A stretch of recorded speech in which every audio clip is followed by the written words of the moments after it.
Je me retrouve, à Paris-Charles de Gaulle, je me dis: «Ah ouais, c'est bien, mais qu'est-ce qui se passe ici? Comment on fait ça pour» enfin, je me questionne et du coup, je commence à appuyer sur mon téléphone. Là, je vois une offre d'emploi. Il y a responsable hospitalité.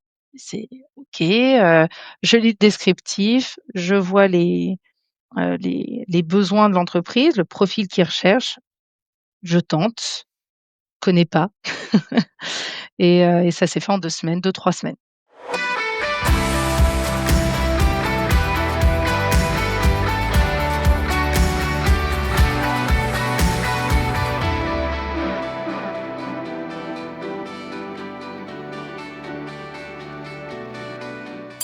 Vous vous souvenez sans doute de mon échange avec Marjolaine Levesque d'Hôtel Partner. Cet épisode a fait un carton. Pourquoi?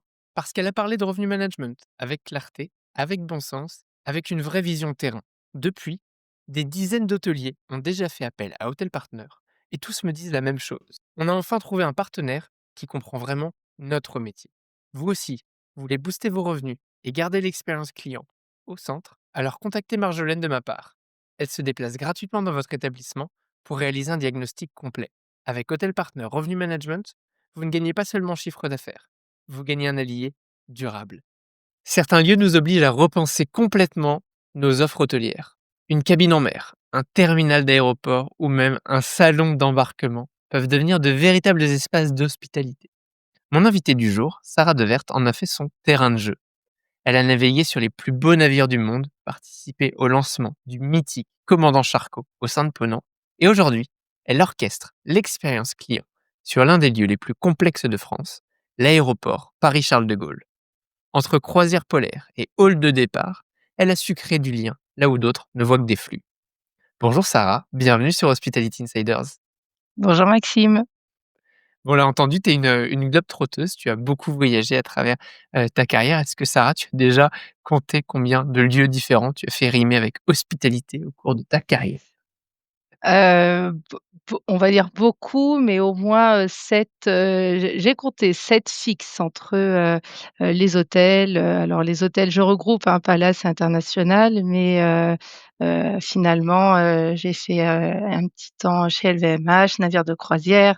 J'ai ouvert un coworking à Nantes avec des associés, des lieux de séminaire, aéroports et puis, l'hospitalité qui touche aussi. J'ai une casquette de conseil, d'administration à mon école hôtelière donc voilà. Waouh, quelle vie!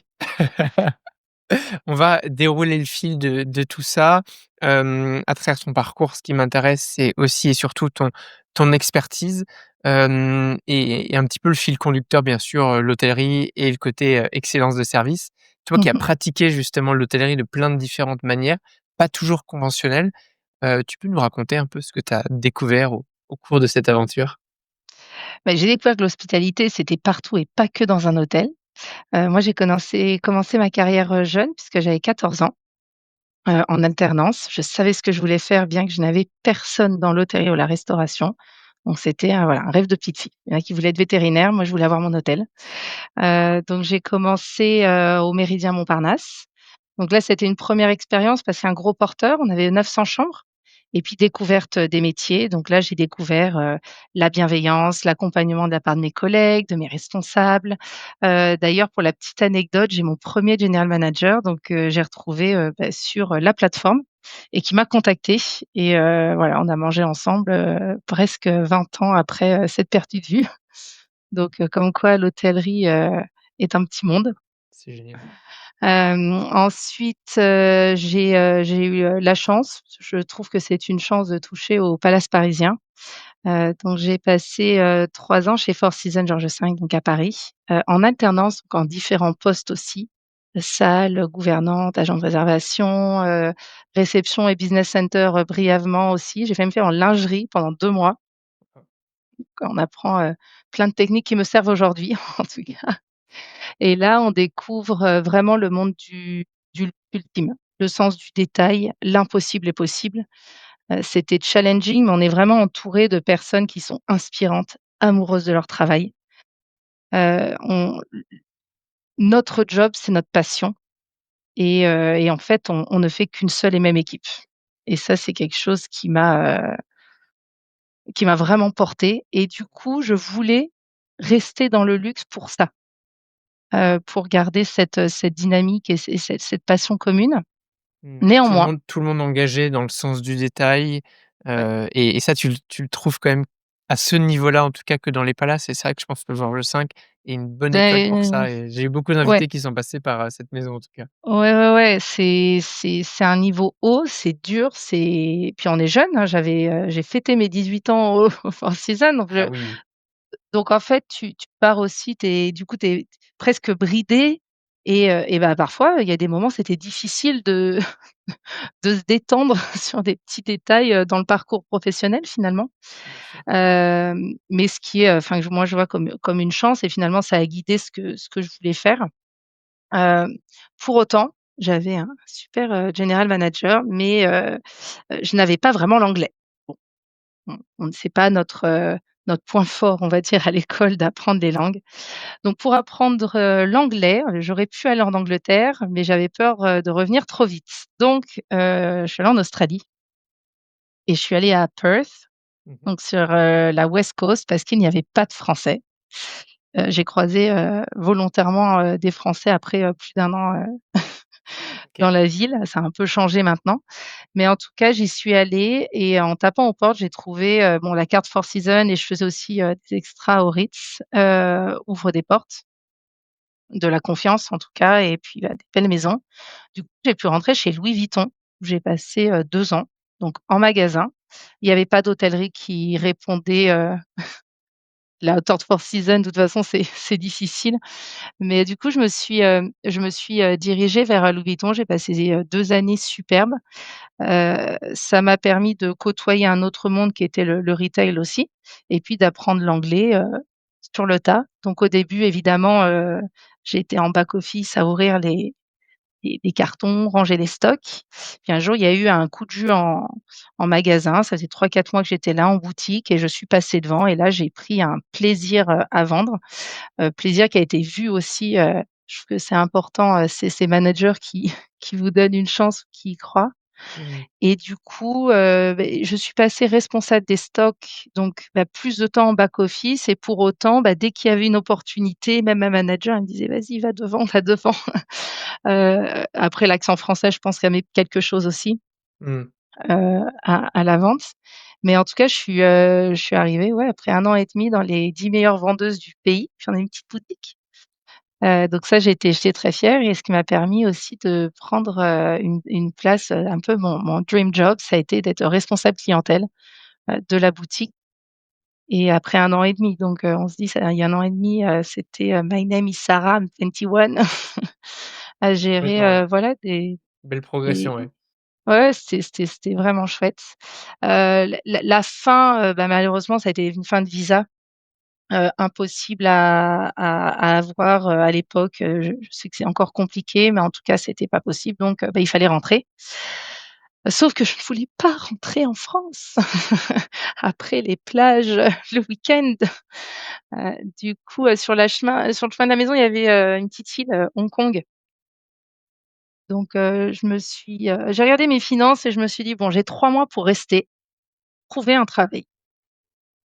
Et là, je me suis dit: «Je parle anglais, j'ai fait des belles maisons, je suis la queen, Hong Kong, attention, j'arrive» et là, la douche froide: «Mais vous ne parlez pas mandarin?» Ouais. Non, je ne parle pas mandarin et pour la petite histoire, fièrement, j'ai commencé à apprendre sur YouTube et au bout d'1 mois, mes collègues, puisqu'entre temps j'avais trouvé du travail, mais m'ont dit que j'avais appris le cantonais. Ah oui, d'accord, ouais, Ouais. donc il y avait un peu de chemin à faire. Il y avait ouais, on se ouais, on se comprenait, mais bon, enfin, on se comprenait pas du tout, mais à la fin, on a gardé l'anglais, c'est évident. Mais du coup, je décroche, aussi, oui, avec de la chance et puis une rencontre, professionnelle. C'est vrai, c'est, le directeur hébergement qui m'a donné ma chance, au poste de duty manager et directrice de nuit. Donc j'alternais puisque, on travaille 6 jours à Hong Kong. Mmh. Donc j'alternais entre les 2. Donc là, c'était, superbe opportunité parce que, Mandarin Oriental, c'est une belle chaîne. Je retrouvais aussi, l'hôtellerie, de luxe et puis c'était le flagship de la marque. Sauf que quelques mois plus tard, je me retrouve à faire la visite au COMEX qui allait ouvrir un certain Mandarin Oriental à Paris. Et oui, Heu, début des années 2010 donc si je exactement et du coup, je suis repartie avec eux. incroyable. Je suis repartie avec eux. Alors évidemment, ça se fait en quelques mois, forcément, 23 ans, dream job, le futur, palace parisien, le palace qui arrivait sur Paris, les collègues de Four Seasons qui avaient un petit peu bougé, un petit peu beaucoup bougé au crayon. Donc ç ça rev c'était marrant de revenir dans ce monde où tout le monde, avait un petit peu, bougé, cette petite, guéguerre des palaces de l'époque, Oui. qui était enfin moi qui me faisait aussi, sourire, extérieurement, Oui, puisqu'il puis y a à toujours une époque où, il y avait beaucoup de palaces qui ouvraient, hein. Il y a eu, dans la série, Mandarin, Shangri-La, ouais, Royal Monceau qui a rouvert, mmh, juste après, exact, Peninsula qui est arrivé ensuite. ouais. Donc il y a eu quand même une belle vague, hein, il y a une quinzaine d'années. Il y a eu une belle, belle vague, donc une pression forte aussi. L'ouverture était géniale, d'arriver, de dire: «On est dans les 15 premiers, à avec le CAS, le chantier à lancer l'hôtel», c'est dingue. Alors ça, c'est une sensation que, je m'étais un peu promise de retrouver un jour, de lancer des projets, d'être, je sais plus qui me l'avait dit, mais on m'a dit: «Tu sais, quand tu lances un hôtel, quoi qu'il arrive, Sarah, ton nom est gravé à jamais dans l'hôtel». J'ai dit: «Oh, génial!» Maintenant voilà, franchement, 23 ans, Mmh. une pression de dingue. Je ne vais plus à la plage le week-end. À Hong Kong, c'est une ville, je sais pas si tu connais, mais on est très, très safe. Heu, Tu es une femme, tu te balades, tu as 20 ans, 21 ans, 1 heure, 2 heures du matin, tu rentres chez toi, les buildings sont safe, donc de revenir à Paris, ça a été un peu le contre-coup. Ouais, ça secoue J'ai un peu. Ouais et j'ai, 2, je me rappelle collaborateurs, du Camélia, du restaurant qui se sont fait agresser dans le métro. L'agression, gratuite, un soir et là, ça a été le déclic où je me suis dit: «Ben non, il y a quelque chose qui va pas». Donc du coup, j'ai stop.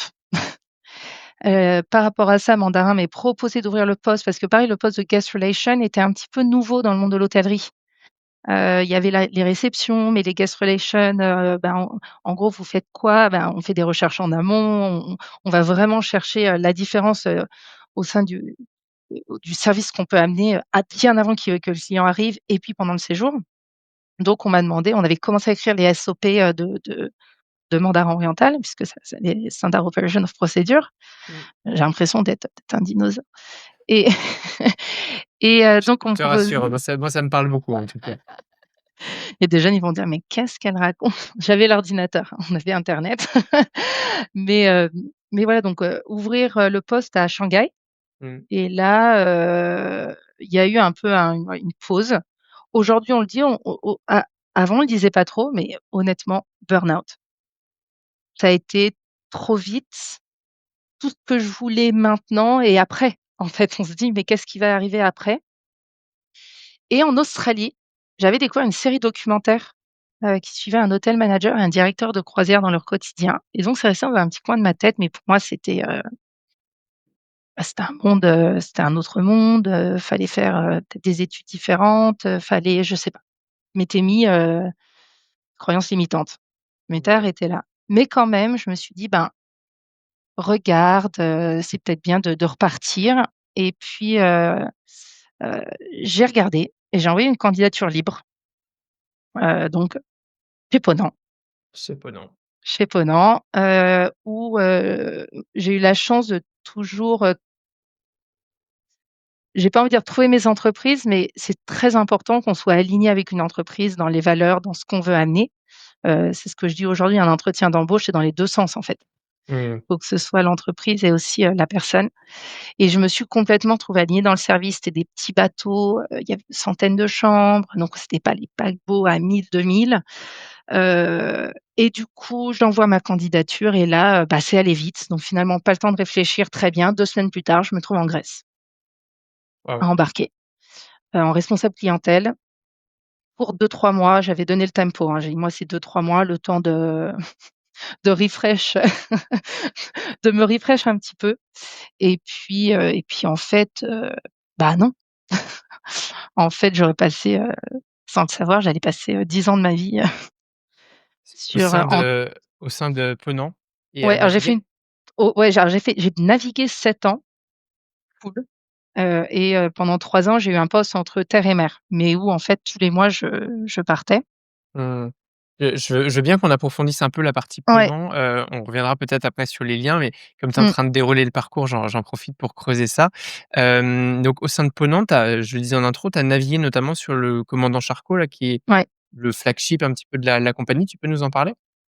ouais, bien sûr. Alors le commandant Charcot, il est arrivé, au moment moi au début j'étais pas censée travailler sur le commandant Charcot, mais effectivement je me suis retrouvée dedans puisqu'il y a eu, un petit virus en 2020. Et je me suis retrouvée à, qu'est-ce que je peux faire, pour aider? On était à la maison, mon job ne permettait plus de faire mon job parce que je gérais une partie des équipes à bord. Donc, quand il y a plus d'équipe à bord, forcément ça limite un petit peu. Du coup, l'idée du commandant Chaco est arrivée. Je me rappelle, je me suis rattachée, mais juste sur un petit sujet où je trouvais que le nom des suites ne correspondait pas, n'était pas en corrélation avec tous les autres navires qu'on avait. Donc j'ai Oui. commencé juste à challenger un petit peu en disant: «Vous êtes sûrs?» Peut-être, dézoomer juste enfin, le commandant Ouais, Charcot, quelqu'un qui ne connaîtrait pas s'imagine que c'est une ouais, personne, on parle bien d'un navire également. et je veux bien justement ça un peu Ouais, l'histoire autour de ça, parce que je trouve l'histoire, qu'elle bien elle est sûr. sympa et la Ouais. particularité de ce navire. Donc le commandant Charcot, ça a été, une idée de Ponant. Donc Ponant à la base, donc armateur français quand même, cocorico, qui était à Nantes et puis après à Marseille, a lancé des navires, d'exploration polaire. À la base, Arctique, Antarctique. Il y a eu plusieurs navires, là je déroule très, très vite et puis un jour, le fondateur, monsieur Sauvé a dit: «Mais on va créer», alors évidemment avec d'autres personnes, le commandant Charcot. Donc le commandant Charcot, c'est le premier navire de haute exploration polaire, hybride électrique, propulsé au gaz naturel liquéfié. Donc en gros, on met pas trop d'essence.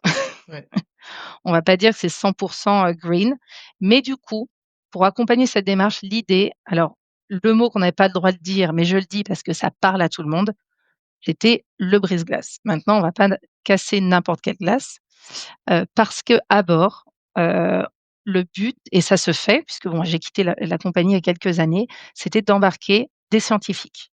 Mais ça permet aussi d'étudier, notre monde, donc d'aller poster des balises, de revenir dans 6 mois, 1 an, 2 ans, 5 ans, 10 ans et quand tu es passager sur le commandant Charcot avec, les scientifiques qui sont, présents, qui partagent, peut, dire: «Bah, voilà, là, on va poser une balise pour, X raison à tel endroit» et le passager peut suivre la balise, s'il se dit: «Bah, tiens, dans 2 ans, j'ai posé la balise, c'est devenu quoi? On m'a dit qu'on allait étudier ça», donc ça, je trouve ça que excellent. c'est chouette et ça permet, ce qui est beau dans ce voyage, c'est de s'ouvrir à un monde inconnu. Moi, je ne sais pas si mes enfants le connaîtront, Mmh. donc c'est ça qui est magique.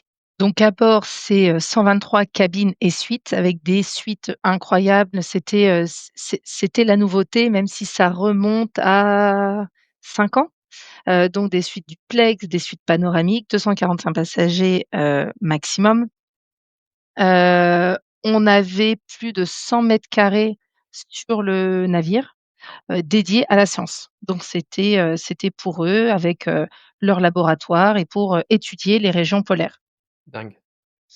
Donc dingue, une première, d'aller toucher le pôle Nord. Ils l'ont fait à plusieurs reprises puisque moi, bah, entre-temps, alors j'étais pas à bord puisque, bah, j'ai vécu, un deuxième bébé et puis aussi, c'est à ce moment-là où à la fin, dès que le bateau était lancé, j'ai continué mon aventure ailleurs.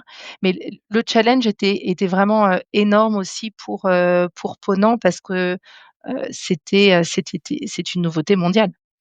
Et Mmh. aujourd'hui encore, c'est le seul et ouais, sous le pavillon français et je pense qu'on peut aussi, en être fier En fait, c'est et le seul à sous quoi? Réussir à aller jusqu'au pôle Nord en emmenant des passagers, en fait, à bord, c'est ça? Enfin, des passagers, alors grand public? aujourd'hui, il me semble, je veux pas dire d'erreur, mais que tu peux te rendre dans des endroits un petit peu extrêmes et tu peux t'acheter des cabines, dans des cargos, des choses comme ça. Bon, tu pas le spa et tu pas la petite serviette chaude quand tu remontes de ton Bien expérience. sûr.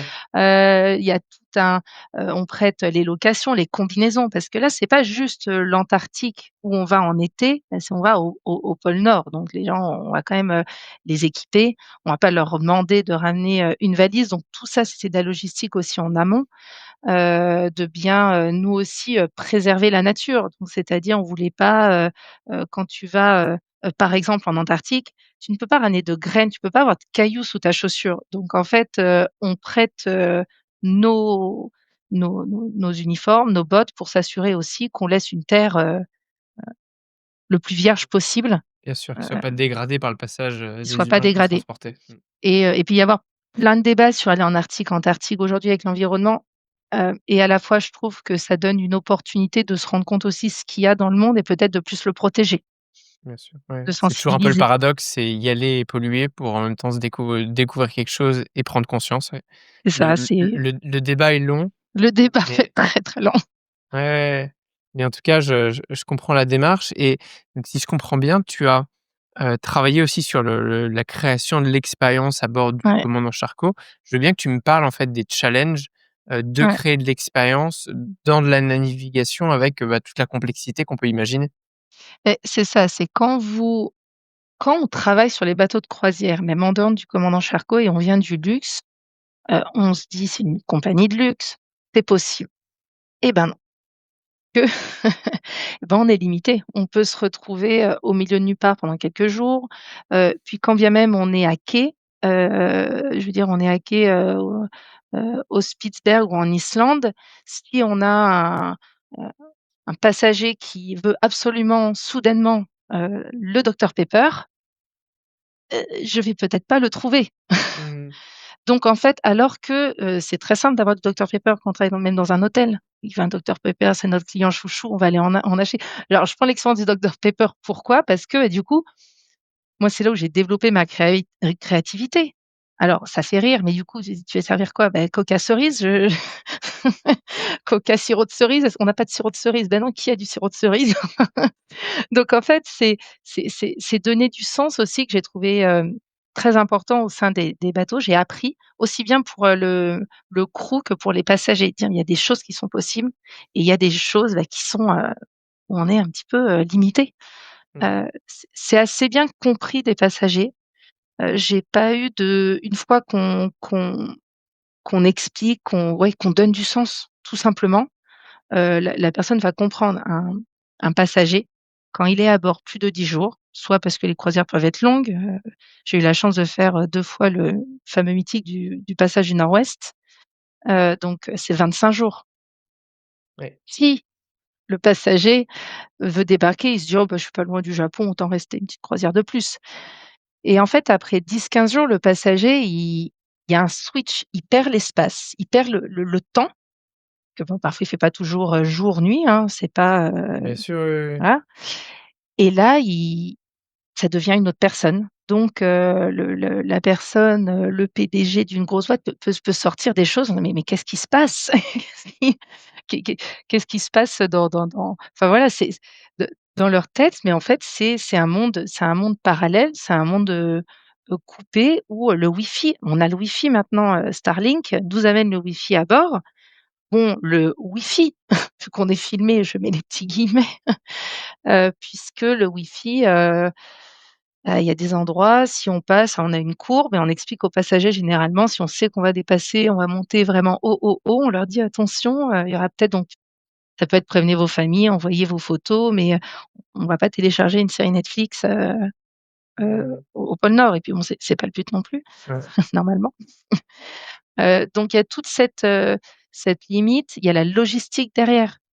C'est-à-dire que, les bateaux, là on est, en octobre, je suis quasi sûre que la plupart de nos des na je dis encore nos navires. Moi je suis encore dans toutes les entreprises que j'ai faites. Mais la plupart des J'entends navires, ça, mais j'ai le même défaut. Enfin, je sais pas si c'est un défaut, mais c'est avec en tout cas la passion. même, je partage cette caractéristique-là, ouais. Et donc du coup, là les foie gras sont certainement déjà à bord pour Noël et jour de l'an. Parce qu'en fait, tu dois réfléchir à l'itinéraire et toute la logistique derrière et que c'est pas une fois que tu seras à Ushuaïa que tu, pourras, faire ramener le foie gras alors qu'on a on a des chambres froides, des congélateurs et ça passe très bien. Le foie gras est magnifique. Par contre, effectivement, les fruits, les légumes, tout ça, on va les acheter local aussi. Le but, c'est d'acheter local. Mais si on veut garantir un minimum de standing, on pourrait faire en début de saison, des bains de champagne certainement. Mais, tout ça, c'est de la logistique qu'il y a en amont et qu'on découvre une fois qu'on est à bord et c'est toute la complexité aujourd'hui, je trouve, puisque la croisière prend un nouveau départ et beaucoup d'hôteliers de grandes chaînes qui se font dans la croisière aussi et c'est le challenge, c'est qu'on peut pas faire comme un hôtel. Les uniformes, bêtement, on Oui, va dans un palace, tu as l'uniforme du matin, de l'afternoon tea, du soir, mais le moindre mètre carré, le moindre poids a sa logistique à bord. Heu, donc oui, bien heu, sûr. donc en fait, la moindre petite chose, ça découle derrière Et d'une typiquement, la gestion du linge, ça doit être une vraie problématique parce que, c'est un espace, mais il faut, changer les draps. J'imagine que tu les changes pas tous les jours, dans les cabines, mais comment est-ce que vous gérez ça? C'est tu vois, la question m'était pas venue avant, mais mmh en mh, parlant, je me dis: «Quelle problématique!» tout est à bord. Tout est à bord donc alors j'ai pas les termes, mais les repasseuses là, les rouleaux, les machines à laver, les machines à laver, mais il y a le linge, alors on changeait pas les draps tous les jours, non, mais je veux pas dire de bêtises, mais c'est sûr qu'une croisière d'une semaine, on changeait une fois ou 2 fois, hein, plus, si jamais, il peut y avoir des soucis, le linge, la laundry service qu'on offre à nos clients, nos passagers, mais il y a la Oui, laundry de tous les crews. bien sûr. Alors, il y a des crews qui ont le droit, il y a les avantages, ça aussi c'est un peu militaire et hiérarchique, mais suivant ton poste, tu as ta cabine seule, tu as la cabine double, tu as la cabine à 4, tu as le droit au linge, tu as le droit, on te fait ta cabine. Donc tu as même personnel pour le crew. Donc c'est tout, c'est vraiment un monde, complètement à part. C'est une fois de plus une ville dans une ville, en petit format parce qu'après alors, moi j'ai pas, travaillé sur les gros, gros, gros bateaux avec, 5 000, passagers, mon époux l'a fait à l'époque et c'est tu ne peux pas connaître tous les crews. Tu as plusieurs mêmes bars, tu as des salles de jeu, enfin bon, il y a notre vie aussi à bord puisque Mmh. tu apprends en tant que personne à tu apprends beaucoup sur toi-même, Ouais, en fait. et ça touche un petit peu l'expérience à bord aussi, mais comment tu fais, pour distinguer aussi la vie pro du perso? Parce que le personnel qui travaille pendant des dizaines de jours, à quel moment est-ce qu'ils Ouais. sont off et comment est-ce qu'on le sait? Comment est-ce qu'ils coupent, tu vois? C'est un peu la le l'autre côté de la médaille. Effectivement, aujourd'hui, on peut être, par exemple, on était, de mémoire oui 200 membres d'équipage. Il y a les différentes nationalités, puis il y a les différents contrats. On travaille avec, plein d'autres personnes. Alors il y a des communautés, aussi et des nationalités à bord. C'est des communautés. Par exemple, les Philippins, sont beaucoup présents, au service en chambre ou en salle. Oui, Mais aux Philippines, tu as des écoles j'appelle ça des écoles, enfin qui les forment aussi bien à parler anglais qu'au service et puis, tu as les entreprises qui vont recruter, à la source aux Philippines, donc nos Philippins qui travaillent dur, les salaires sont pas les mêmes, mais un Philippin, qui part, en fait, il gagne pas grand-chose, c'est vrai. Mais quand il revient aux Philippines, il a beaucoup d'argent. il a beaucoup d'argent, hein, Donc il y a enfin je aussi une distinction de salaire par rapport à la oui, nationalité?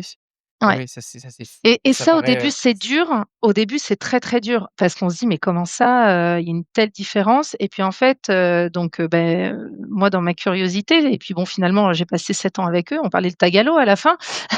C'est de comprendre, mais tu vois, tu es heureux, c'est OK parce qu'on n'est pas là pour les mêmes raisons. Un Euro alors, je en gros, hein, schématise, il y a du cas par cas, mais le Philippin, il va partir, maintenant, la loi, des marins a été revue, je crois que c'est pas plus de 6 ou 7 mois d'affilée, mais avant ou 8 mois, mais avant c'était ça pou il pouvait partir 1 an. Hem, mais quand il rentrait, il me dit: «Mais moi, je fais 3 contrats d'1 an, je rentre, j'ai mes fermes, j'ai mes tracteurs, j'ai payé, l'école pour mes enfants à vie». Mais je dis: «Mais moi, je fais 3 ans, je peux pas acheter de terre en Fran Bien sûr. Oui, enfin, oui, peut-être oui, à la complètement. Creuse, enfin, Ouais. ma mamie est de la Creuse, hein. C'est tu vois? Oui Enfin, et puis je puis tu parles des motivations et en effet, faut pas faire trop de généralités, mais le Philippin qui part probablement, il a une famille à charge, il a un c'est besoin. ça, L'occidentale européenne comme toi qui part, elle part pour le loisir, parce ouais, que tu as envie de découvrir et il y a rarement, ce niveau de besoin, ouais, très clairement. ça et c'est, on part pour, voyager. Généralement, Bien moi, sûr. quand je recrutais, c'était pour voyager et puis c'est OK de le dire. Oui, tu Heu envie, t'as pas besoin. C'est ça. Je Après, il y a pense que la c'est très différent. carrière. Ouais, après, il y a un moment, tu te dis: «Ah bah tiens, il y a la carrière» et puis après, je trouve, il y a quand même il y a des exceptions et je les admire, mais il y a un moment, il y a la carrière, on se dit: «Ben, du coup, on est une femme, qu'est-ce qu'on fait?» Ouais, Et c'est là où mais ça dépend aussi parce que, il y a de tout, il y a de tous les âges et il y a de tout, moi, j'ai finalement je quand je suis devenue directrice de croisière quelques mois après, j'ai été promue directrice de croisière. Tu te retrouves à leader une équipe d'une vingtaine de personnes et là, tu es pas préparé à ça parce que tu vas leader, des, responsables des excursions, donc on va dire des concierges, des photographes, la responsable clientèle et des artistes et là, ça a été la découverte d'un nouveau monde parce qu'en fait, en termes de leadership aussi, gère des artistes qui ont un contrat de vais jouer 4 fois 45 minutes dans la journée et à côté, tu as une loi qui pour tous les autres marins, qui est la MLC, 2006, qui, on a un contrat à 70 heures par semaine, mmh. et donc En ça combien aussi de jours semaine? Il y a 2 jours ou il y a un jour de congé? alors en fait, il y a 70 heures par semaine. D'accord. En général, c'est 7 jours, surtout sur des petits navires, on n'est pas beaucoup de «membres d'équipage» entre guillemets. Par contre, sur des gros, gros navires, ils peuvent et suivant les départements, ils peuvent offrir une journée, enfin, ils offrent pas du tout, excuse-moi. Ils peuvent donner une journée off et au lieu de faire 10 heures par jour, tu en fais 12. Mais là, il faut avoir une sacrée rotation. Bien sûr.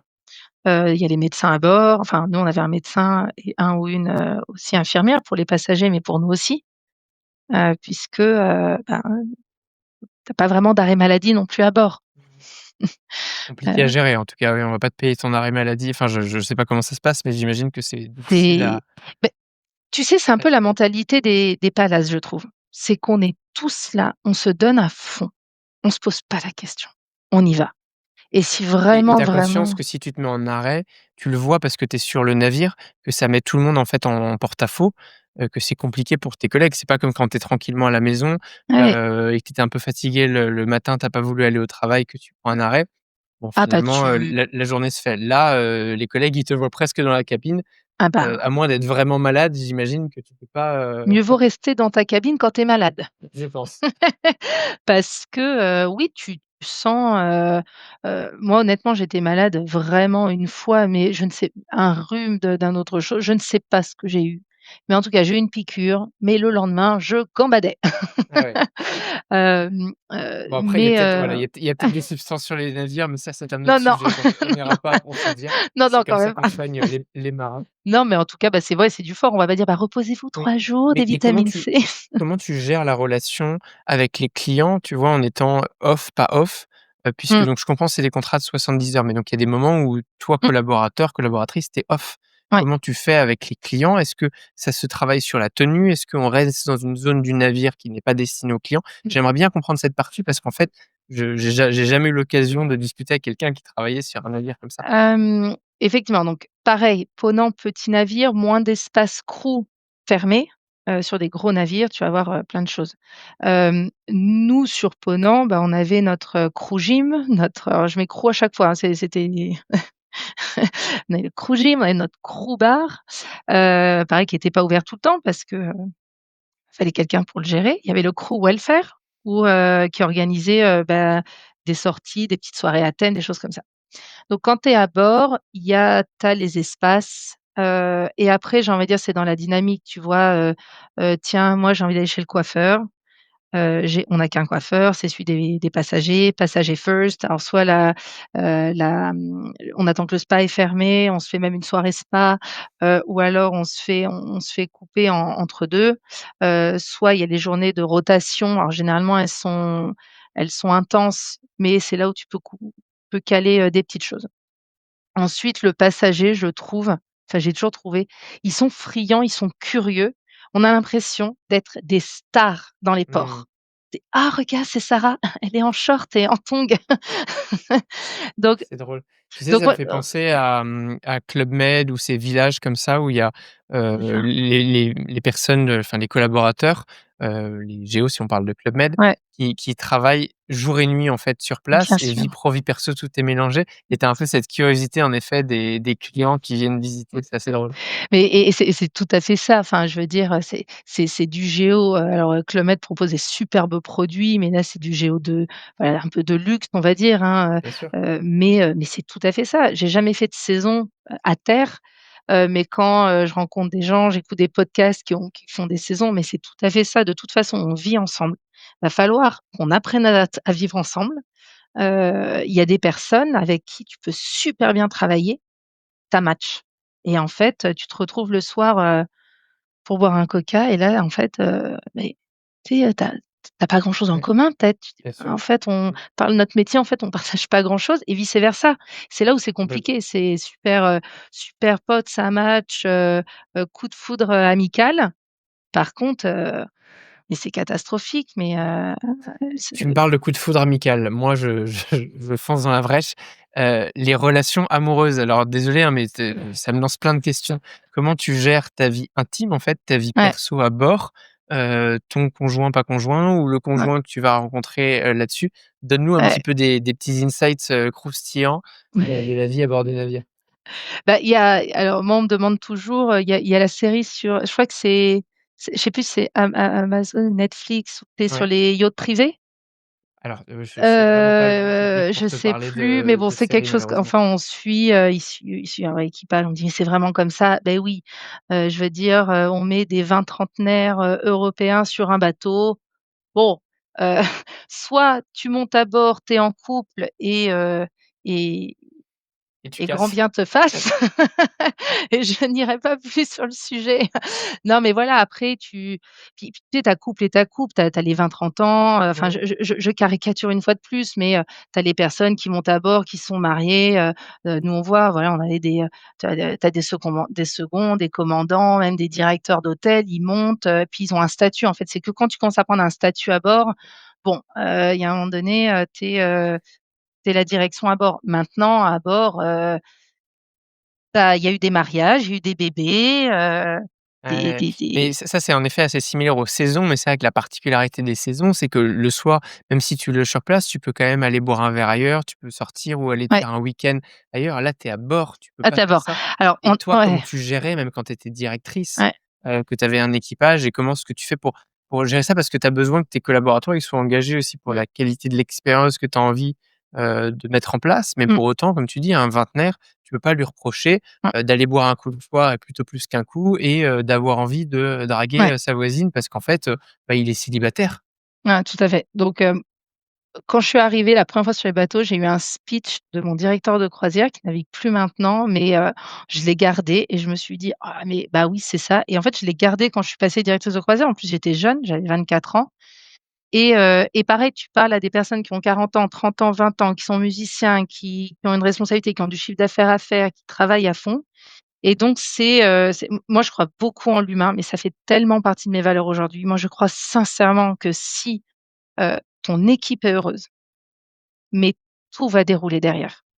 Mmh. C'est l'invest, c'est l'équipe. Moi, j'ai toujours dit à mes équipes: «Je vous défendrai, quoi qu'il arrive, mais par contre, soyez honnêtes avec moi. Et me mentez pas. Vous me dites: "Sarah, ouais, bon, effectivement, j'ai bu le deuxième verre de trop hier, j'ai raté mon réveil". Je préfère que vous m'appeliez que quelqu'un d'autre, moi je dois reporter au commandant derrière, Mmh. me dise: «Bah, dis donc Sarah, j'ai vu ton danseur hier, il dansait?» «Oui, il n'était pas là ce matin», «Mais non, j'ai switché». Que de découvrir, donc je couvrais mes équipes sans que ça touchait pas aussi, mes clients. Par Mmh. contre, on peut, la sécurité, on n'en a pas parlé, tu vois? Mais par exemple à bord, ton premier rôle, c'est un rôle de sécurité. C'est-à-dire quelque chose, avant d'être directrice de croisière, bah, je suis responsable de ma zone, et de ma chaloupe, en cas d'évacuation. Donc même l'alcool doit être maîtrisé à bord parce qu'en fait, quand il y a un problème, on ne sait pas à quelle heure c'est, on ne sait pas ce qui se passera et ça, c'est quand dès que je suis passée directrice de croisière assez rapidement, alors oui, j'étais et puis en plus dans ma personnalité, directrice de croisière, c'est la personne aussi qui donne l'élan.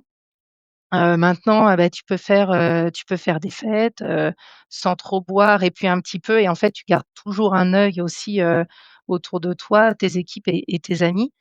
Quand on est à bord, on a, heu, on a le bar, alors il y a les apéros cabines, hein, très comme à la maison, sauf que c'est plus limité en termes en termes d'espace. Et après, alors il y a la chance, c'est le graal, c'est quand, je alors les passagers, ce qui m'a toujours surpris, on n'en profitait pas forcément, enfin les jeunes passagers oui, mais c'était quand on avait une overnight. Alors ça, c'est le graal, c'est-à-dire qu'on arrive à Split à 18 heures au lieu de 8 heures demain matin. Mmh. Mais qu'est-ce donc là, ce soir, ça veut dire qu'on peut manger à terre. Ah oui, d'accord. On peut, rencontrer d'autres gens. Bon, puis généralement, c'est des ports quand c'est des ports connus, tu peux avoir d'autres crews, et cetera. Moi, j'avais une un jour, j'avais un un boulanger, il m'avait fait plaisir parce que j'avais dit: «J'en ai marre, mais pourquoi on mange toujours des pizzas carrées?» quand c'était soirée pizza. La pizza rectangulaire. Je Ouais. veux une pizza ronde. C'était un moment, c'était mon rêve. Ils m'ont dit: «Mais en fait, c'est pour gagner de la place dans le four». Mais bien sûr, Beh, ça oui, ça paraît tellement évident quand mais tu le ça dis. paraît tellement évident. Mais moi j'ai dit: Bien «OK, sûr. mais moi je» donc un Je jour je veux suis une en fait pizza ronde. je veux une pizza ronde et donc c'est des petites choses comme ça qui nous procurent et puis tu bonheur et puis tu profites tellement à bord. Tu dis: «J'ai que 2 ou 3 heures, mais je sais ce que je vais faire». Hop, hop, hop, j'interromps quelques instants votre visionnage de l'épisode, simplement pour vous dire que vous êtes de plus en plus nombreux à me suivre sur YouTube et je vous en remercie. Vous l'avez vu, je mets beaucoup d'énergie pour que tous les épisodes soient filmés depuis le début de l'année 2024. Pour m'encourager, pensez à mettre un like et si vous n'êtes pas abonné, faites-le. Vraiment, ça m'aide beaucoup et ça me permet de continuer de grandir et de vous proposer des épisodes toujours plus qualitatifs. Allez, je vous arrête pas plus longtemps et retour à l'épisode. Donc oui, quand on sort, c'est vraiment, c'est le graal, c'est le graal pour nous et c'est rare et les passagers pour autant, eux, vont pas profiter de cette occasion pour visiter la ville le soir. Ça m'a toujours, surprise, Ouais. de parce que, bah, c'est le tout inclus à bord et puis pourquoi finalement, aller manger dehors alors qu'on a tout à Ouais, je l'intérieur? trouve ça très étrange, moi, en effet. Ouais, ouais, moi aussi, c'est et mais il y a une clientèle qui devient un peu plus jeune aussi et qui peut effectivement, sortir, découvrir ou aller, ça dépend où tu es aussi dans un Bien port. sûr, Parce oui. que, tu peux être, si tu es au milieu des cargos, Oui, on bon, va quand tu arrives à rester en Split, en Croatie, c'est sûr que tu as quand même envie d'aller faire un tour en centre-ville et pourquoi pas de faire la fête, sur terre. éventuellement, Ouais, éventuellement. La proposition est quand même assez grande et parfois ça va être aussi une alors ça a un coût, hein, d'accélérer, les moteurs pour aller à quai si, s'il faut accélérer, mais parfois c'est le cadeau que le commandant fait aussi à son équipage. De se dire: «Bah, ce soir, je vais leur offrir une soirée à terre» et donc et c'est une décision qu'on peut prendre en même temps si on sent que l'équipage est fatigué parce que le roulement n'est pas le même. Il y en a qui sont là 6, 7, 8 mois, il y en a qui sont là que 2 mois, tout le monde n'embarque pas le même jour donc en fait, c'est, la vibes, elle est vraiment donnée de l'état-major à bord, donc du commandant, du second, directeur hôtelier, directeur de croisière, chef mécanicien. C'est vraiment nous qui donnons aussi, ouais. cette impulsion. Mmh. Et ça, c'est, et puis il y a certains, bah, certains postes aussi, et puis ou des occasions où, on les crews pouvaient manger aussi avec les passagers, Eh au oui. restaurant. Donc par contre, le deal, c'était de manger avec des passagers.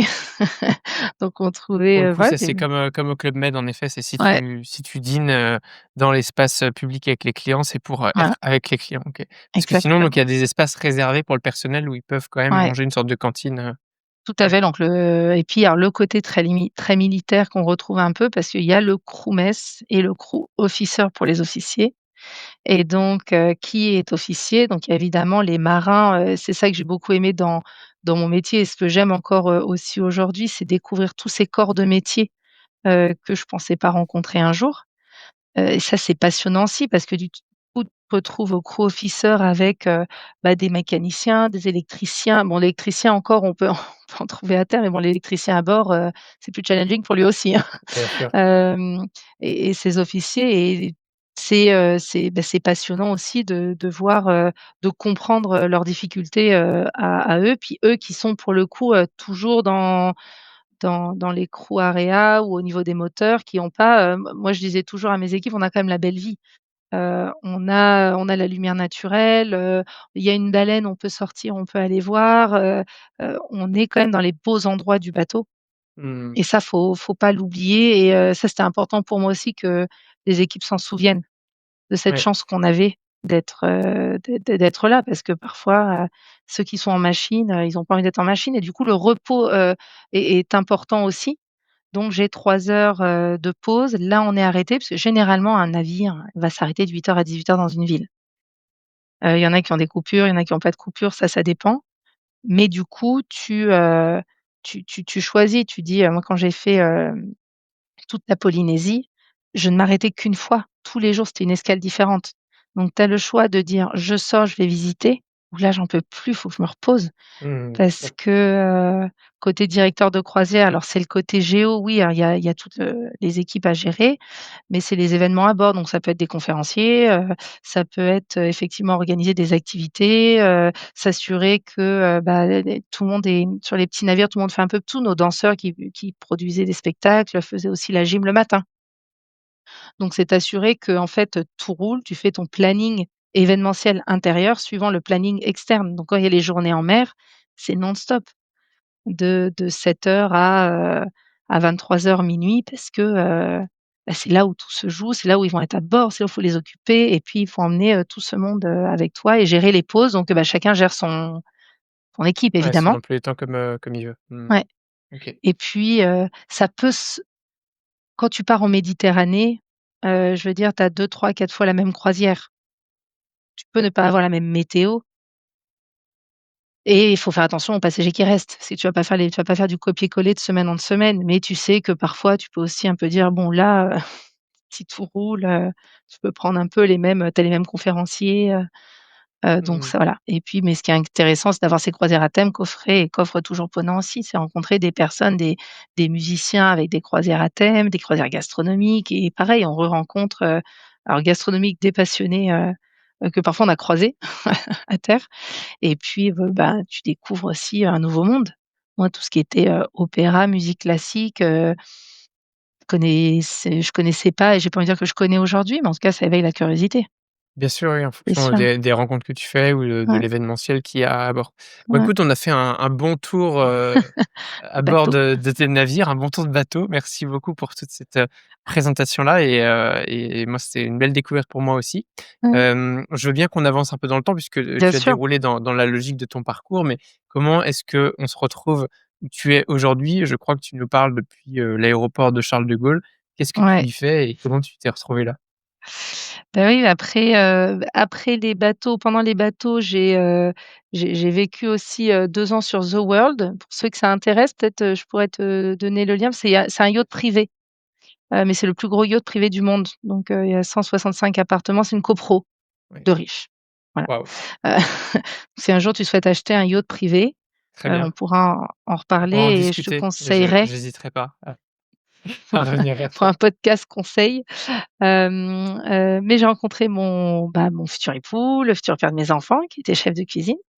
Donc on a continué à naviguer ensemble et puis on a décidé, à un moment de s'arrêter. Donc c'est là où on avait le poste entre terre et mer, faire la transition. Et puis un jour, bah, sortie de Covid, on a eu 2 enfants, rapprochés. On voulait, se poser à terre et du coup, on a géré, des sites ensemble pendant 3 ans, en Belgique et aux Pays-Bas. Donc et là, je me dis: «Case cochée, j'ai géré mon hôtel, Allez. check. Et ensuite, bah, on s'est rendu compte, voilà, 2 enfants dans l'exploitation vivent sur place, 2 enfants en bas âge, c'est sport. Du coup, on a décidé, d'arrêter pour rester ensemble, c'était l'objectif. Mmh. Et là, s'est posé la question de: «Bon, et maintenant on fait quoi?» parce qu'on reste des passionnés. Et donc j'étais, bah, je partais en séminaire en plus pour le travail. On avait annoncé, qu'on voulait passer à autre chose, regarder les opportunités aussi en interne, au sein de l'autre entreprise, mais je me retrouve, à Paris-Charles de Gaulle. Je me dis: «Ah ouais, c'est bien, mais qu'est-ce qui se passe ici? Comment on fait ça, pour» enfin, je me questionne et du coup, je commence à appuyer sur mon téléphone. Là, je vois une offre d'emploi. Il y a responsable hospitalité. C'est OK, je lis le descriptif, je vois les besoins de l'entreprise, le profil qu'ils recherchent. Je tente, connais pas et ça s'est fait en 2 semaines, 2-3 semaines.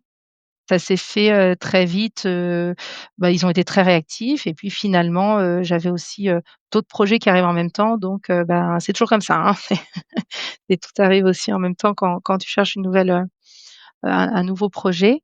Donc aujourd'hui, Donc aujourd'hui, tu es c'est responsable de l'hospitalité, ouais, au sein de l'aéroport, Charles de Gaulle, ouais, qui est un des lieux complexes, hein, je le disais en introduction tout à l'heure. ouais, Comment tu arrives à gérer tout ça et surtout, tu définis comment, l'hospitalité pour garder notre fil ouais, conducteur dans un tel ouais, bien environnement? sûr. Alors aujourd'hui, j'ai la chance de ne pas être seule. C'est un nouveau poste, donc aujourd'hui, nous sommes, 3 à se partager cet énorme, territoire.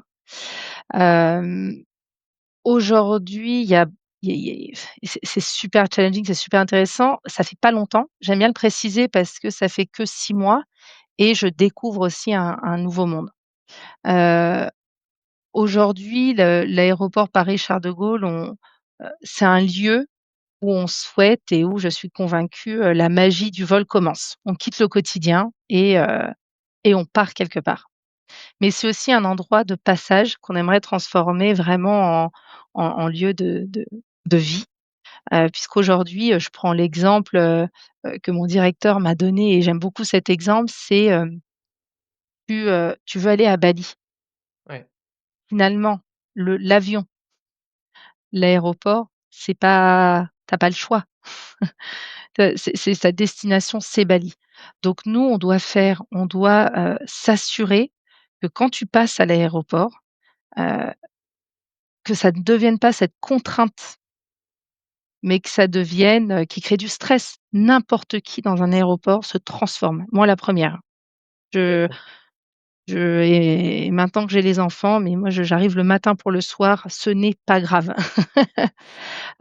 Donc aujourd'hui, par rapport à l'hôtellerie classique, pour rester aussi voilà, dans le thème de l'hôtellerie et de l'hospitalité, il y a la notion de temps qui est pas la même. Décide d'aller dans un hôtel, décide pas de t'arrêter, à Paris, Charles de Gaulle, tu décides pas de ton terminal. L'échange avec ton client, il va être adapté. Oui, Heu alors il peut être, il a besoin d'être rapide et efficace parfois dans des hôtels, suivant ta clientèle, mais là, il y a pas le choix. Il doit être rapide, d'être efficace, tu as pas le temps vraiment d'échanger. Tu crées quelque chose avec le passager, alors je dis encore à terre, mais dans les hôtels, où ici, moi je suis, plus particulièrement ma zone, mon terrain de jeu, c'est le terminal 1. Par jour, j'ai 30 000 passagers. par jour 30 000 passagers. Par jour. J'ai dit par an? Non, par jour, Non, non, 30 par 000 jour, c'est très bien, par jour. j'essaie de me rendre compte. Donc 30 000, alors pour te rendre compte, je suis très chiffre, je suis très factuelle, 30 000 passagers. Sur la plateforme, c'est 230 000. À l'année, C'est quoi la plateforme par rapport, ce qu'on appelle la plateforme, Charles de Gaulle, c'est 9 terminaux. d'accord. Terminal Donc 1, sur Charles 2, de Gaulle, tous les jours, il y a 230 000 passagers qui passent et sur le oui, terminal 1, donc la partie que toi mmh, tu gères, il y en a 30 000 30 journaliers. 000 et on parle que des passagers qui voyagent. Bien Imagine sûr. bien que ça double parce qu'on va déposer, on et c'est un lieu de passage, Mmh. donc ça double très facilement. La plateforme, c'est les aéroports, les hôtels. On est 90 000 à travailler tous les jours. Les jours, on est 90 000 à, à être sur c'est sur 3 départements. C'est une ville dans la ville, c'est une communauté aéroportuaire Mmh. et heu et et de s'en rendre compte, de le vivre. Moi, c'est ce que je fais, depuis que je suis arrivée, c'est que je passe des heures au terminal avec les passagers, à vivre, à comprendre tout peut, tout ce qui peut se passer parce que, heu, le passager fait face à un parcours, à des étapes, il a pas choisi, hem, qui est différent d'un hôtel et sans en avoir conscience, le passager, il va interagir avec personnel de Paris-Charles de Gaulle, des prestataires à Paris-CDG, des équipes des compagnies aériennes, des services de l'État. Faut pas oublier qu'on est la plus grande frontière d'Europe, Et oui. heu et oui, petit détail, mais à la base, ça est une énorme frontière.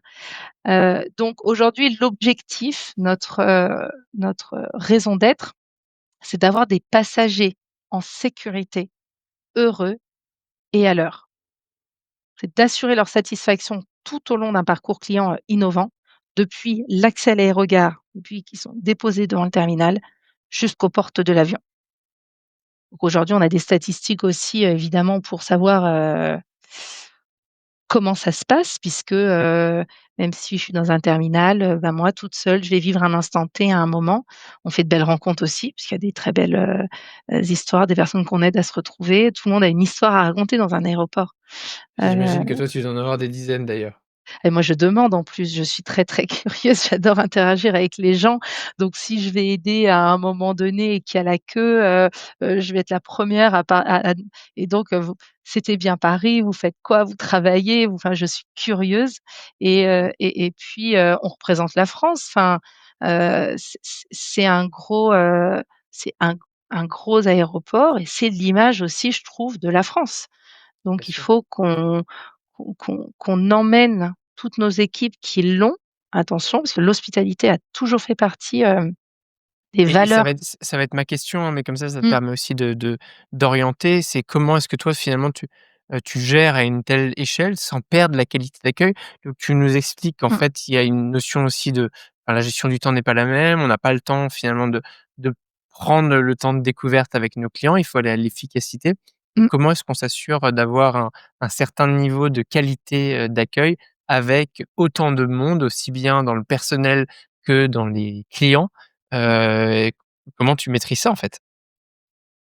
Donc aujourd'hui, c'est nouveau, c'est un nouveau, un nouveau poste donc il faut, c'est très important pour moi, c'est comme dans un hôtel, un directeur d'hôtel, il est passé par tous les métiers avant. Nous, on arrive, il faut qu'on comprenne, tous les métiers qu'il y a avant. Donc aujourd'hui, c'est une valeur forte. Il y a eu beaucoup d'héritage des Jeux olympiques. Mine de rien, ça a porté moi j'étais pas là, mais on sent que ça a porté cette dynamique, d'où la décision vraiment de créer, ces postes. Aujourd'hui, mon quotidien, ça va être, de déployer des standards de l'hospitalité, avec des rituels. Et en fédérant nos acteurs, une fois de plus, je crois beaucoup à l'humain. Moi, on m'a donné mon bureau, j'ai mis un bar à bonbons, j'ai mis des stickers, je voulais pas une salle de réunion, j'ai demandé si on pouvait avoir des fauteuils. Donc en fait, de prendre soin de nos équipes proches, ça Oui, c'est très important. Et puis des rituels, donc un mantra, qu'on est en train de mais ça prend du temps pour toucher tout le monde et puis donner du sens, ça va être le mantra qui est un sourire, un regard, un mot. Souris à 15 mètres, tu regardes à 10 mètres, tu te donnes un mot d'accueil à 5 mètres. mmh, Tu es pas obligé de le faire avec tout le monde, mais déjà si tu souris, c'est déjà ne créons pas du stress dans un univers qui est anxiogène. Donc pour passer au mieux ce message, c'est d'être avec les équipes, bien sûr. de passer des choses, concrètes évidemment et puis je trouve que c'est très franco-français, mais de pas oublier, oui parfois, c'est stressant, heu, ça crée du stress et des retours, passagers qui peuvent être durs. Mine de rien, il y a de très belles histoires, il y a de très beaux retours et on a aussi beaucoup de compliments de nos passagers et ça, c'est aussi mon rôle de le rappeler que, on on a ces retours qui sont importants, donc sur Google, là, encore hier, moi personnellement, je réponds Google Review. Alors je l'ai pas Génial, signé, comme dans un hôtel, mais avec 230 ouais, 000 passagers, deux cent mais trente ça, mille on l'a mis clients en tous les jours. place. Alors c'est 1 400 commentaires, par mois. Je ne suis pas seule, mais on l'a mis en place, là, il y a quelques semaines. J'ai des C'est outils, hein, pour ça, si tu veux qu'on utilise dans les Oui. hôtels, des techniques avec de l'IA pour gagner un peu de temps, mais Oui, je oui, te non, laisse t'en occuper. heureusement que oui, oui, non, heureusement quand même on est on est équipés parce que je suis pas, mais donc l'IA évidemment, c'est là où il faut s'en servir et c'est là où c'est très important, c'est que l'IA arrive aujourd'hui, il faut qu'elle continue à nous aider. Les paraphes nous aident. Les paraphes, ce qu'on appelle les paraphes, c'est quand tu peux passer ton passeport dans les machines Oui, bien sûr, ouais. et que, là, ça c'est de l'IA, ça fait gagner du temps puisqu'on peut passer 3 4 personnes, et derrière il y a un seul policier. Donc ça nous fait gagner du temps. Hem, L'IA, on est en train de se poser la question, comment la développer au sein de l'aéroport, mais l'humain restera, moi j'y crois, mais dur comme fer et il y a un hôtel qui a ouvert je crois que c'est à Tokyo, 100 robotisé. Oui. Alors c'est marrant, mais est-ce que ça a marché? Je sais pas. De l'humain. Mmh. En tout cas, Heu, dans un aéroport comme ça, là, ce que tu décris, c'est que, et typiquement je sais pas si ça s'appelle de la biométrie, mais la lecture, mmh, de passeport, automatisé, bon, en fait, ça, c'est, chronophage, ça a pas beaucoup d'intérêt. Ça permet d'optimiser tes flux autant que possible. En plus, mmh, j'imagine d'avoir de la donnée en temps réel sur laquelle tu peux traiter et derrière que tes humains qui soient là, ils fassent pas le scan eux-mêmes parce que ça avait pas d'intérêt. Par contre, qu'ils soient présents pour répondre aux éventuelles questions, ouais, gérer les émotions, des passagers les em stressés et elle est là, en fait, l'évolution et l'outil, enfin, ce que alors ça attends, vient t'apporter, ça te dégage du temps mais là-dessus. complètement, mais complètement. Alors les données, attention, nous pas du tout, les paraves, c'est la police, c'est la fameuse Oui. frontière. Non, mais quand je disais la Mais lecture des données, c'était pas les passeports qu'il y a dessus, mais la oui, lecture des données, tu vois? Moi, je m'imaginais que, par exemple, enfin, je sais pas si c'est quelque chose qui se fait, mais dans un aéroport comme ça, on a des données en temps réel. On a combien de passagers peut-être oui, dans, tel oui, oui, oui. terminal. Ça me permet de voir les flux, donc je sais où est-ce que je dois mettre du personnel. En fait, je vois en direct sur mon tableau de bord presque à quel moment j'ai un coup de vue, si je parle le Mmh, langage restauration et que je dois oui. mettre du staff extra, Bah pour aller un peu éteindre l'incendie, quoi. et la magie, c'est que tout se fait en avance. C'est quand il y a le flux, c'est trop tard. Bien sûr. Et donc c'est toute cette magie, qui se fait. Alors là, c'est des centaines de personnes qui sont en back office, traitent de la donnée, qui traitent de l'image. Il y a plein de capteurs dans les aéroports, pas, qui captent, les personnes, Bien les sûr. combien de personnes et on prévoit, c'est une connaissance, mais incroyable qu'ils ont, c'est passionnant, hein. Moi, je pourrais regarder aussi les caméras, les petits points qui se déplacent. Mais comment tu sais que là? Parce que là, il y a un avion qui arrive, un A380, il y a 800 personnes. La majorité, on sait que ça va être cette nationalité, donc là, faut qu'on s'organise comme ça. OK et en fait, c'est des réflexes. Donc vous avez cette donnée et eux, Bien sûr, cette équipe-là, ils te partagent, toi, les informations ouais, pour que tu puisses anticiper derrière? ouais. C'est la même équipe et ce qui est très intéressant, c'est qu'il y a une équipe back office qui est tout le temps en back office. Alors j'emprunte les termes hôteliers, hein. Il y a du back office, du front office, mais nos front office opérationnels vont, de temps en temps passer, mais 6 mois en back office. D'accord. Pour élargir leurs connaissances, pour se rendre compte, pour qu'on travaille, c'est vraiment une ville dans une ville. Déjà, je suis fière de quand je ne me perds pas. Mais aujourd'hui, en tout cas, le challenge est grand. Il y a beaucoup de choses à faire. Hem et puis on utilise aussi, on a beaucoup d'outils. Moi, je savais pas, parce que dans un hôtel, tu fais, une visite client mystère, tu mais du coup, on fait quoi? On a des Google Reviews, OK, mais en fait, il y a des, hem, des enquêtes de satisfaction tous les jours, dans tous les terminaux. C'est des milliers Ouais. de passagers. Il y a plus de 20 000 passagers par an qui sont questionnés. Alors 20 000 sur 70 millions par an, c'est quand même une population française qui passe. Mais ça donne déjà, une belle idée.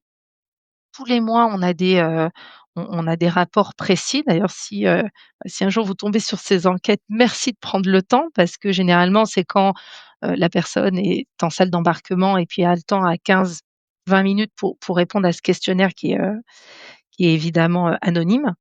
Et puis derrière, on a un outil, ce qui s'appelle Skytrax. Donc ça, moi je connaissais pas avant l'aérien, donc je le partage aussi. C'est une société, alors c'est une société de conseil, qui est britannique, spécialisée dans l'aviation et ils vont classer les compagnies aériennes et les aéroports à travers des étoiles de 1 à 5. Donc, évidemment 5, Oui. the best. Donc chaque année, il y a les, World Airlines Awards, il y a les World Airport Awards, ce qui sont basés sur des enquêtes de satisfaction. Mais ils D'accord, donc c'est évaluent grâce à aussi ça qu'on a ces évaluations et ces classements. On sait que telle compagnie est très bien référencée.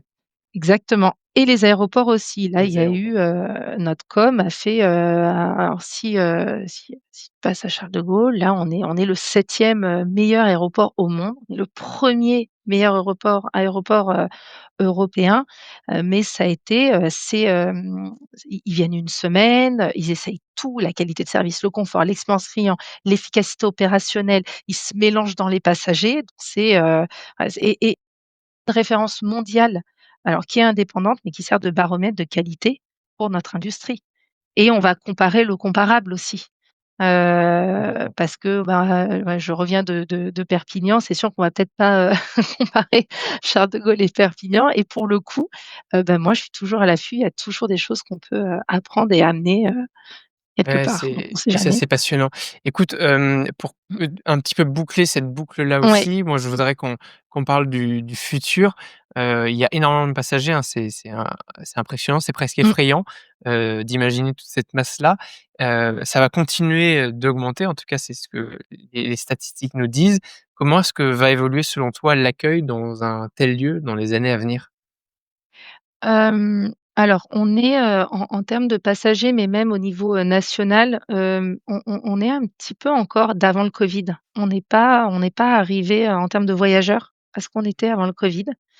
Heu, donc ça revoit alors tous les chiffres vu que, c'est public, hein, il y a plein de choses il y a plein de chiffres à partager et je te partagerai les liens. Ouais, Hem, si ça te va, je te propose qu'on mette ça dans la fiche bonus.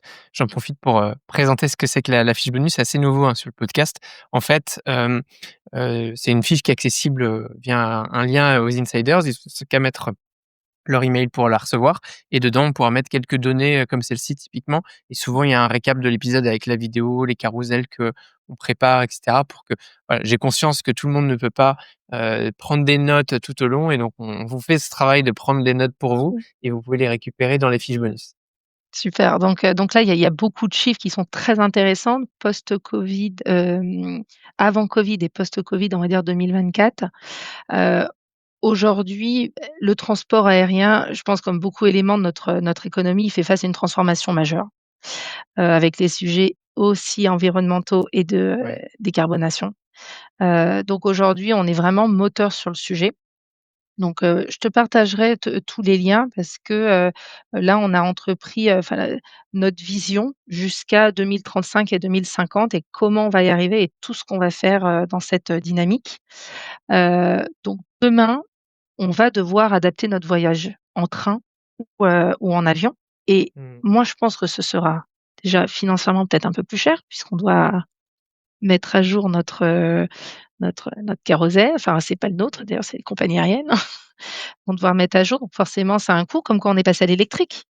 Aujourd'hui, il y a plus de monde, mais au début, c'était pas donné à tout le monde de rouler en électrique. Il faudra ce petit temps d'adaptation. Néanmoins, je crois et je sens que, Paris-Charles de Gaulle y croit à cet humain qui est présent et qui sera là pour accueillir et rassurer. Le passager restera présent. On aime voyager, on est dans cette dynamique. Le passager restera stressé. oui, Hem Et du coup, on restera là aussi, pour l'accueillir, mais les nouveaux défis, ça va être, moi je dirais d'apporter de l'IA, qui est la révolution, et pour gagner en efficacité, parce que complètement. l'efficacité, ça va être la source, comme on en parlait tout à l'heure, la biométrie. Et pour autant, cette hospitalité qu'il faut garder, cette chaleur humaine, qui restera, moi, à mon sens, irremplaçable et nos 2 valeurs qu'on a pour l'hospitalité au sein de Charles de Gaulle, on est en train d'ancrer nos valeurs, de qu'est-ce que ça veut dire l'hospitalité? C'est l'efficacité et l'hospitalité et c'est aussi un petit peu d'IA. mais pas trop. Et j'aimais bien ce que tu disais tout à l'heure et j'espère que c'est ancré dans ce que tu dis, vos valeurs de, c'est le pre en fait, c'est la première image de la France quand tu arrives, Mmh, de l'étranger, ça commence ici donc qu'est-ce qu'on a mmh, envie de mettre en avant? Tu disais, voilà, on est la première frontière, européenne donc qu'est-ce qu'on a envie de donner à nos, touristes, à nos mmh, voyageurs comme image, de la France à travers nos aéroports? Je pense qu'il y a un énorme travail à faire mmh, là-dessus, tu vois? ouais, Sur la vision et peut-être même plus globalement que l'aéroport, hein, essayer de s'assurer que enfin pas que ça touche pas que Charles de Gaulle, mais aussi d'autres aéroports pour qu'il y ait un petit peu ouais, tout à fait. un travail global. Mais ils ont déjà travaillé, sur, les uniformes. Alors c'est peut-être transparent, mais maintenant ils ont, i les collaborateurs sont fiers. Ils ont des beaux uniformes, on est dans les tons bleu marine, blanc, rouge, on a le slogan «Paris vous aime», donc voilà, il y a tu arrives, j'aime pas me dire mais, c'est énorme, donc ce sera un long chantier. Excellent. Écoute, rendez-vous dans quelques années pour faire le suivi là-dessus. Je te Exactement. propose de passer à un petit jeu, auquel les Oui. insiders sont habitués, qui s'appelle mots-clés contre bénéfices. Je te redonne les règles, elles sont toutes simples. Tu nous partages un mot-clé de ton choix qui, devra être utilisé par nos insiders en réponse à ma newsletter qui s'appelle l'hebdo et en échange de quoi ils obtiendront un bénéfice de ton choix. Alors, moi le mot serait, passion. Très bien. Parce que je suis une passionnée, je pense que ce sont des métiers de passionnés, ouais et j'ai croisé des passionnés tout au long de ma carrière, peu importe, l'hôtellerie, la forme de l'hôtellerie et de l'hospitalité et en bénéfice, alors évidemment j'écoute tes podcasts donc je voulais, voilà, offrir quelque chose un petit peu, différent aussi. Ce serait une visite privée du terminal 1 avec moi. Voilà, Maxime, tu ne peux pas participer. Je ne peux pas participer. Bon, très bien, Mais mais évidemment, tu seras le bienvenu.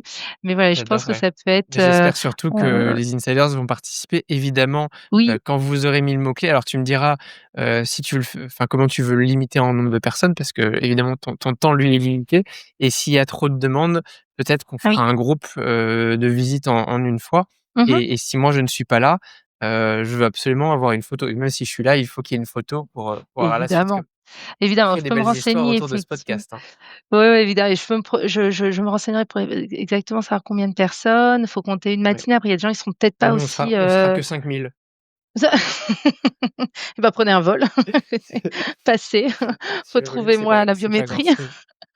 Non, non, mais Mais non, non, on va allez-y regarder. parce que c'est vrai que souvent, les auditeurs sont timides et il y en a à qui je parle après qui me disent: «Ah j'aurais bien aimé» et qui en fait, qui n'osent pas donc oser, Mmh.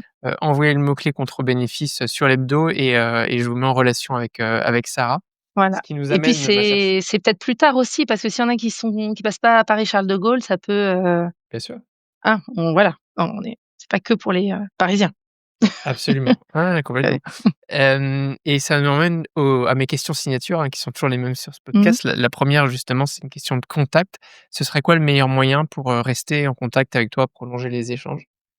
Beh, moi j'ai LinkedIn, après j'ai aussi un email que, je pourrais partager parce qu'à côté je fais beaucoup de choses. Je vais dans les écoles hôtelières, je fais des conférences, j'essaye de continuer à inspirer, la future génération et D'accord, comme ouais, je commençais à avoir beaucoup, beaucoup d'emails, j'ai créé un petit email, à part, qui parfait. s'appelle, contact, @evolaconsulting, .fr, mais que je te partagerai, Ça nous va. aussi. On le mettra Voilà. aussi avec le LinkedIn. Évidemment, si c'est pour le bénéfice, passez bien par, l'hebdo, c'est le seul moyen de Mmh. l'obtenir. Ah oui.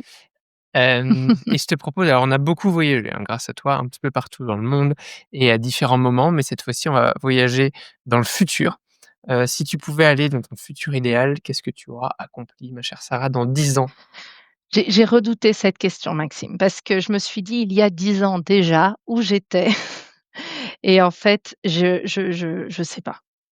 Je sais pas. Moi, je suis, tant que je suis inspirée, tant que j'apprends, tant que je grandis, tant que je suis, ouais, aimée par ma famille, mes profs, tant que je suis, challengée, tant qu'on croit en moi, aussi fort, voire plus fort que je crois en moi, ça se trouve, je serai encore là, je sais pas.